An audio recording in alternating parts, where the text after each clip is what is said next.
Hey everyone, Blue Bear here, and today I will be giving some suggestions for cards you can use to upgrade the Dominaria United Commander Precon Legends Legacy. Before I get started, I want to mention that Wizards announced this week two new products that seem like they may be pretty popular. First one is Commander Masters, and the next one is a Universes Beyond products for Lord of the Rings. I personally am excited for the Commander product, as I believe I heard there were going to be new cards and not just reprints. I'm excited to see what reprints we get, as we already know that there's going to be a Jewel Lotus and the Ur-Dragon. And I'm hoping for things like Edgar Markov and the other Eminence commanders as well. We will see in the next few months, and I'm sure it won't be disappointing. Anyway, with that out of the way, let's talk about the Legends Legacy Precon. I stated in the unboxing that this style of deck is not really something I like to do. After going through the deck more thoroughly, since I opened it, that didn't really change. This deck just uses a theme which obviously is oops, all legendaries for the most part. I get it, it's a fun theme for some people, me though, not so much. That's not to say that I don't know how, it just means that in my own personal collection of decks, this isn't one I would choose. But with that said, why don't we take a look at some of the cards that could make this deck a little better. For this guide, I will lean into that legendary permanence theme, so, as always, I will start with the lands. Let's start with the mana fixing. So this deck is a 3-color deck, and usually once you start entering the realm of 3+ color decks, you start to run into mana-based issues. Unless, of course, you're willing to invest a little bit of money. Over the last couple of years, Wizards has tried to create new, more balanced versions of dual lands and shock lands. The OG duals are expensive, as I'm sure you know, and even some of the shocks can be pricey when you need to add 3 different kinds. I want to suggest some of the lower costing ones that you could look at. I'll start with the Tri-lands. There are only 2 that are this color combination, and Nomad Outpost was included in the box. So naturally, you can add the other one, which is Savai Triome. There are Check lands. They included Dragon Skull Summit, so finishing this cycle would help. The missing ones are Cliff Top Retreat and Isolated Chapel. There are Pain lands. They also included 2 of the Pain lands, so finishing this cycle seems like an easy option. The only one they missed was Sulphurous Springs. Then we have Bond lands. Since Commander is a multiplayer format usually, these lands add another option for dual lands that can enter untapped. The 3 for this deck would be Luxury Suite, Spectator Seating, and Vault of Champions. And the last cycle that I'll talk about is the Midnight Hunt Crimson Veil style check lands. I like that the condition needed for them to come into play untapped doesn't rely on your other lands being basic exclusively, and they are better the longer the game keeps going. The 3 you can use in this deck are called Haunted Ridge, Shattered Sanctum, and Sundown Pass. There is also one land that helps fix mana that isn't a dual land and or part of a cycle. It's called Plaza of Heroes, which also synergizes very well with a legendary theme. Now, let's look at utility lands that fit this theme, specifically lands that are legendaries themselves.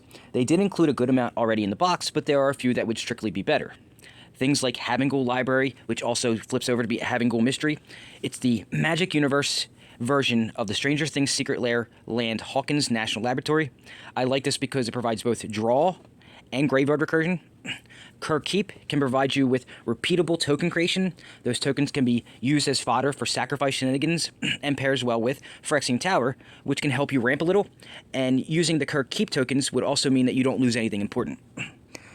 There's also Urborg Tomb of Yawgmoth because, as I said last week, when you have access to black, pairing this with Cabal Coffers can lead to a lot of mana being available when you need it, and the bonus is that it's also legendary, which is on theme for this build. And the last legendary land I'll suggest is Volrath's Stronghold. It provides some graveyard recursion that synergizes well with the hottest second ability. I'm sure I've missed 1 or 2, but that should be a good enough start, so let's move on to the ramp. Personally, I think the selection of ramp included in the box was lackluster, but that may just be because I finished the Baldur's Gate precons recently, and those came with a really good slew of mana rocks and mana ramp spells. So let's fix that with cards like Prismatic Lens, which can filter mana, Mox Amber, which synergizes well with the legendary theme while also fixing mana, and Chromatic Lantern, which in my opinion is one of the better rocks available to fix mana to date.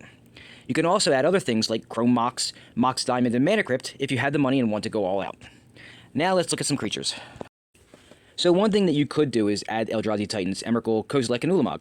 At least the 5 that are legal in Commander anyway. But this isn't the direction I would go in personally. There are better commanders for that, like Animar. Instead, let's look at some legends in this deck's colors that would be good here. Bear in mind that there are over 600 creatures that are legendary that could go in this deck, so I won't be able to list them all, but I will suggest a couple of cycles of legendary creatures that would be useful. I'll start with the gods. Most of them are pretty useful and hard to kill, and most of their abilities are helpful in general, but the added bonus of synergizing with the Hada makes them a top choice.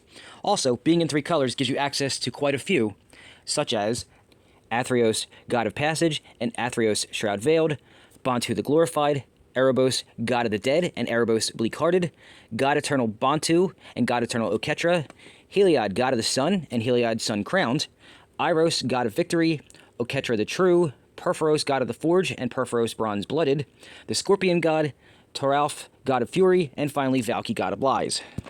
As you can see, the gods alone could be its own theme, and honestly, it wouldn't be that bad. I didn't even name all of them, just the ones that I believe could be useful for this build. Then you have the Phyrexian Praetor cycle, which consists of Elesh Norn Grand Cenobite and Elesh Norn Mother of Machines, Gix, Yawgmoth Praetor, Sheoldred Whispering One and Sheoldred the Apocalypse, and then Urabrask the Hidden and Urabrask Heretic Praetor.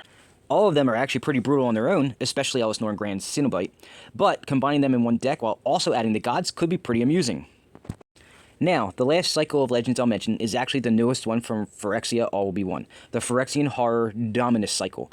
That's Drivnod Carnage Dominus, Mondrek Glory Dominus, and Solfim Mayhem Dominus. All three of these cards have great effects and can even become indestructible just like the gods can. That's only 3 cycles of Legends that are pure upgrades for some of the ones included in the box. I didn't even mention any of the one-off Legends that aren't part of a cycle. There's just a whole lot and only so much room in a deck. There's also only so much time I can take on each section, so I'll say that if you hone in on a singular idea that you want the deck to do, you can slim down the deck quite a bit. I suggest using MTG Familiar or the Gatherer, and you will be able to bring up a list of all the legendary creatures that are legal and try to narrow the list down a little bit. Just be prepared to read a lot of cards. For now though, I'm going to move on to the spell upgrade section. I would just get the legendary spells out of the way quickly. There are only 6 total in the game, and 2 of them aren't really in the color combination that this deck is. That leaves you with 2, Jaya's Immolating Inferno and Yawgmoth's Vile Offering. They both could be viable to add to this deck, but it does really depend on if you have a main direction you want to take this deck in. Or you could just stick with the legendary tribal theme and use both. That doesn't really cover a lot of ground, so what else could we improve here? Removal is a good place to start. All 3 colors can claim to be great at this, and there really are a lot of things you can get rid of with these 3 colors. Black has creatures and walkers covered, red gets rid of artifacts and lands, and white can get rid of artifacts, enchantments, and creatures. So there aren't many holes to worry about here. When you combine these destructive abilities together in the form of some gold spell removal, you get things like Terminate, Anguished Unmaking, Fracture, Utter End, Vindicate, Kaya's Wrath, and Ruinous Ultimatum. Then you have access to great tutors, at least with the black and white side of the deck. Things like Demonic Tutor, Grim Tutor, Vampiric Tutor, Enlightened Tutor, Idyllic Tutor, and even Search for Glory. One thing that these colors do, but not so well though, is card draw. What I mean is, they have access to it, but at a cost of either life or cards. The best examples of this would be Night's Whisper, which was included in the box, and Wheel of Fortune. Your best bet with card draw would be in the enchantments though, so why don't we just start looking at upgrades for them? With access to Necropotence, Phyrexian Arena, and Black Market Connections, combined with the hottest second ability, you shouldn't have an issue keeping your hand filled with fuel. Now, when you look at legendary enchantments, you will find a lot of gods, shrines, and backgrounds. I don't like backgrounds or shrines here, and I've already suggested the gods, so let's see what else there is. First, we have the Oath Cycle. Up until now, I hadn't mentioned it, but you could take this build in a Super Friends or a Planeswalker-based theme, and the Oaths fit both a legendary and a Planeswalker theme well. You have cards like Oath of Chandra for damage, Oath of Gideon for extra loyalty for walkers, Oath of Liliana for token generation, and Oath of Kaya for damage and life gain. Each has its own benefits when you play a Planeswalker, and they are all extremely useful for a Planeswalker build. Then we have 3 legendary enchantments that I believe would be a pretty good fit here. Spear of Heliod for both buffing your creatures and some defense, the Meathook Massacre for some life gain and drain, and Whip of Erebos for Graveyard Recursion. And lastly, of course, some utility enchantments that you could use are things like Smothering Tithe for ramp or treasure token creation in general, Ghostly Prison for a little bit of defense, and Phyrexian Reclamation for more Graveyard Recursion. I think you get the idea, so let's just move on to some artifacts. They included some good legendary artifacts in the box, but let's see what they missed. Bolas' Citadel, which is a personal favorite of mine. Akroma's Memorial can make your creatures harder to kill and a lot better for combat. Avacyn's Memorial can make your creatures even harder to kill than even Akroma's Memorial can. Chromatic Orrery, while it is a mana rock, I would say a 7 mana value rock isn't really ramp. This is more mana fixing and an added bonus of card draw. Luxior, Giada's Gift would be good in a Super Friends build.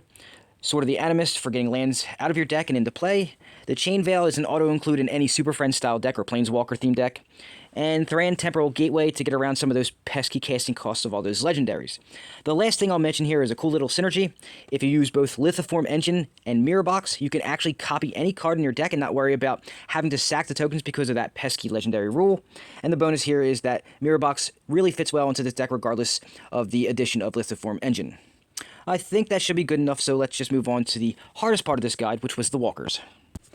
So you could do a Super Friends build here and it be viable, but I can't sit here all day going over all the different Planeswalkers. Instead, I'll simplify this section quite a bit and just mention the one that strictly benefits the legendary theme. Kaya the Inexorable allows you to cast legendary spells from your hand, your graveyard, or exile for free during your upkeep. After that, I suggest looking at all your options on MTG Familiar or the Gatherer, but again, you'll be looking at a lot of cards. Now, here is a combo that really fits the theme of Oops All Legends, Aurelia the War Leader and Helm of the Host. These two cards combined give you infinite combat phases.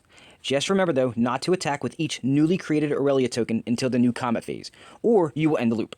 Even better is that earlier I suggested Iros, God of Victory, which should help keep your guys alive for all that combat goodness. Of course, this doesn't help you as much in a Super Friends build, but depending on which walkers you go with, you could use it if you go with a lot of token creating Planeswalkers. And that's what I've got for you today as far as upgrade suggestions go for the Dominaria United Precon Legends Legacy. The options here are a little more vast than most of the precons I've done an upgrade guide for to date. While I'm not a fan of this theme, it's not a bad one. Like I said, it's just not for me. I'm sure I've missed some things, but come on, give me a break. I'm only one person. It's not like I have a whole team of people helping me do this like some other people do. Anyway, hopefully you got something out of it and enjoyed the video. Join me next week as I give the painbow precon the same unboxing and upgrade treatment. See you there. If you have any comments, questions, suggestions, or concerns, or you just want to talk or chat about any of the videos I put out, you can do so using any of the methods I have displayed here. Additionally, if you would like to support the channel, you can do so in 3 ways. Donations are accepted and greatly appreciated. I have 3 methods with which you can do so displayed on the screen, and keep in mind that no amount is too small. If donations aren't your thing, and you would like to get something for your money, that's great too. I sell a lot of the decks I present on the channel, as well as mystery packs. So, if you're interested in any of these, you can contact me using the information I have up on your screen right now. Directly contacting me is usually the best and cheapest way to do so, but you can always look at what I currently have available on the Facebook Marketplace. And lastly, if you want to show your love and support for the channel, but like myself, are a little strapped for cash, it doesn't cost you anything to subscribe to the channel if you haven't done so yet, watch some videos and give them a like, and possibly share them out on your social medias you use to help spread my content to more people. No matter what way you choose is greatly appreciated and will help support the channel, and I thank you for it. Sadly, that is all the time I have for this video. Thank you for watching, and please, stick around and watch some of the many great videos I've posted over the last few years, and remember to check back again for new content I'll be posting every week. Have a great day.